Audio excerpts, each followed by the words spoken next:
किसे कहते हैं हिंसा? प्रमत्त योगात प्राण व्यपरोपणम। हिंसा, प्रमाद के योग से प्राणों का व्यपोपण होना हिंसा कहलाती है, घात होना हिंसा कहलाती है। प्रमाद की 15 वेद हैं, 4 विकथा। क्या आप सभी से मैं पूछना चाहता हूँ, पूरी सभा के लोगों में से बताइए, मंदिर में कोई स्त्री कथा होती है, राष्ट्र कथा होती है, चोर कथा होती है, भोजन कथा होती है? विकथा नहीं हो रही ना। चलिए, मंदिर में कोई बैठ कर क्रोध करता है, मान की पुष्टि करता है, मायासारी करता है, लोभ की पुष्टि करता है?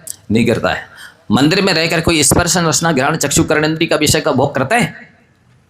मंदिर में कहीं किसी की स्नेह की वृद्धि होती है? मंदिर में कोई सोता है? जब ये 15 प्रमाद के भेद हैं बाकी साहब, जब 15 प्रमाद में से एक भी प्रमाद मंदिर में नहीं हो रहा है तो कौन सी हिंसा हुई है? होते हुए भी नहीं है हिंसा। ये सूक्ष्म रहस्य सिद्धांत समझते नहीं। आचार्य नीलकंठ सिद्धांत चक्रवर्ती देव ने गोमटेश्वर बाहुबली भगवान की प्रतिमा बनवाई थी और उनकी सानिध्य में प्रतिष्ठा हुई थी। वे सिद्धांत चक्रवर्ती कहलाते थे। उन्हें पता नहीं है कि मैं महावृत्ति हूँ, आचार्य के पद पर बैठा हूँ और ये प्रतिमा बनवा रहा हूँ, इसमें हिंसा हो रही है, मुझे नहीं बनवानी चाहिए, मुझे प्रतिष्ठा नहीं करवानी चाहिए। क्या उन्हें नहीं मालूम था? बड़े बड़े आचार्यों ने ये जितने चूलगिरी हो, चाहे देशभूषण महाराज जी के द्वारा, बड़े दिगंबर आचार्यों के द्वारा, कोई भी शंका हो बोलो इधर, गुरु के विरोध में स्वप्न में खड़े नहीं होना, सीधी धड़म से नरक में गिरोगे। सुन लो अच्छे से, यदि धर्मात्मा कहलाते हो, जैन कुल में जन्म लिया है तो धर्म के स्वरूप को समझो, बिना सोचे समझे भेड़िया धसान की तरह विरोध में खड़े मत हो। तो ये 15 प्रमाद के भेद हैं। इसमें से मंदिर में, जिनालय में एक भी प्रमाद नहीं होता है, बल्कि हजारों अच्छे कार्य होते हैं। दर्शन, पूजन, अभिषेक, शांति धारा, भजन, आरती, स्वाध्याय, जाप इत्यादि अनेक अच्छे से अच्छे कार्य होते हैं। इसलिए इस काम में कोई भी स्वप्न में भी विरोध में खड़े नहीं होगा, ना बोलेगा। ये अप्रमत्त कार्य है, इससे अच्छा श्रेष्ठ कार्य 3 लोक 3 काल में हो नहीं सकता। इसलिए ये तो हमारी जैन संस्कृति की धरोहर है, इन्हीं के बल पर जैन धर्म सुरक्षित रहना है, आपके बल पर रहने वाला नहीं है। हमारे जैनाचार्य कितने चिंतित रहे, कितने उन्होंने कष्ट उठाए हैं इन जैन संस्कृति को सुरक्षित करने के लिए। कुंडल के फुड़ के बड़े बाबा के जैसे जिनालय हो रहे हैं, ऐसे कितने कितने जिनालय बनवा के गए। उन्हें नहीं पता था कि इसमें क्या होने वाला है, क्या हो रहा है। ये 1.5 अक्कल लगाने वाले आजकल की बनिया अपनी तरफ से कुछ का कुछ बोलते रहते हैं, लड़ते झगड़ते धर्म के नाम पर। धर्म के लिए लड़ेंगे मरेंगे, लेकिन धर्म के लिए जिएंगे नहीं। धर्म के लिए लड़ना मरना नहीं है, धर्म के लिए जीना है। बैठ जाएंगे धर्म के नाम पर शास्त्र की गद्दी खोल करके शास्त्र, और फिर निंदा करने लग जाएंगे, ये साधु है, ये मंदिर बनवा रहा है, ये ऐसा करवा रहा है, वैसा करवा रहा है, इसमें हिंसा हो रही है, चतुर्मास लगाया। पर हिंसा की परिभाषा है प्रमत्त योगात् प्राण व्यपरोपणम हिंसा। जहाँ प्रमत्त योग है वहाँ हिंसा है, जहाँ प्रमत्त योग नहीं है वहाँ हिंसा होते हुए भी हिंसा नहीं है। ठीक से वकालत करना वकील साहब। अभी आपको, हाँ, तो जितनी भी आप देखिए, ये तो देव पूजा के बारे में हो गया, यहाँ पर भी हिंसा होगी, पानी खींचने में भी कुआं से हिंसा होगी, द्रव धोने में भी हिंसा होगी, आप गर्म करेंगे पानी तो भी हिंसा होगी।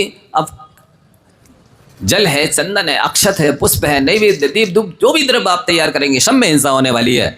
क्या भीतरागी जैनाचार्यों को पता नहीं था कि इसमें हिंसा होगी और हम हिंसा का उपदेश दे रहे हैं? इनकी हिंसा का जिसमें हो रही है ऐसा कर्तव्य बना रहे। देव पूजा करना गुरु श्रावक का प्रथम कर्तव्य है। प्रथम काम पूजा, दूजा बाद में काम दूजा। तो उन्होंने कहा है, इसलिए इसमें 1.5 अक्कल लगाने की आवश्यकता नहीं है कि दीपक जलेगा और इसमें हिंसा होगी, और धूप जलेगी इसमें हिंसा होगी, और नैवेद्य बनेगी इसमें हिंसा होगी। आपको अनधिकार चेष्टा करने की जरूरत नहीं है, आपको उनके विरुद्ध बोलने की आवश्यकता नहीं है, बुद्धि नहीं है। आप यदि कल्याण करना चाहते हो, सुन लो सभी लोग, वर्तमान में इतना क्षेत्र है ही नहीं कि आप किसी भी विषय पर समीक्षा कर सकें। इसलिए कल्याण करना चाहते हो तो वीतरागी आचार्यों ने जो लिखा है उसे शिरोधार्य करके चलिए तो आपका कल्याण होगा। समीक्षा आप करने के अधिकारी तब होते जब उन आचार्यों से ज़्यादा ज्ञान आपके पास होता। तो समीक्षा समालोचना वही करता है जो उससे बड़ा होता है, छोटे को करने का अधिकार नहीं है।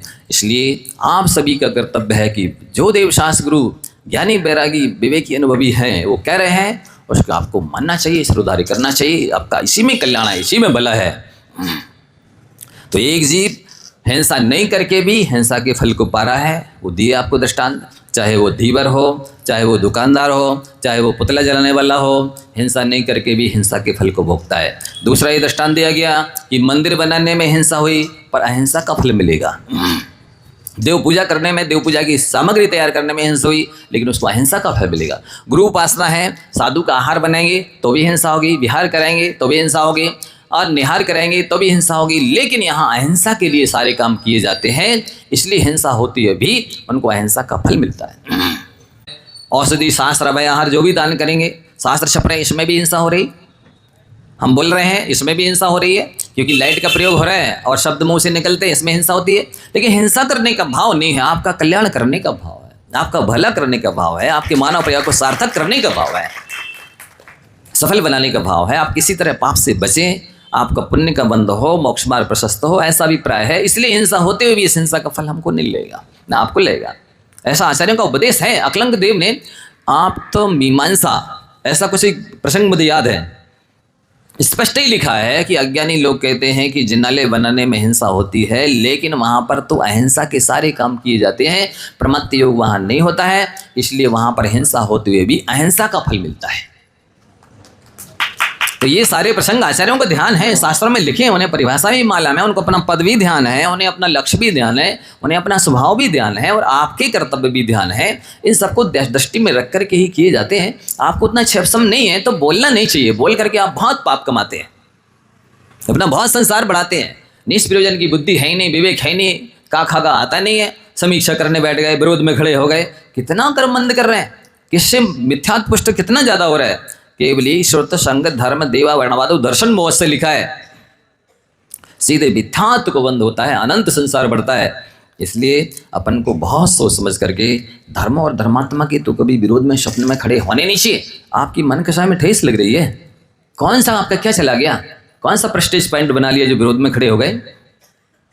कोई अच्छा ही सोच के किया जा रहा है, किसी को कोई द्वेष थोड़ी है, बैर थोड़ी है, घृणा थोड़ी है, कोई बदला ले रहा है, कोई आपकी इंसल्ट कर रहा है, आपकी फजीती चाह रहा है, आपका नुकसान चाह रहा है, नहीं तो फिर विरोध में खड़े होने की आवश्यकता क्या।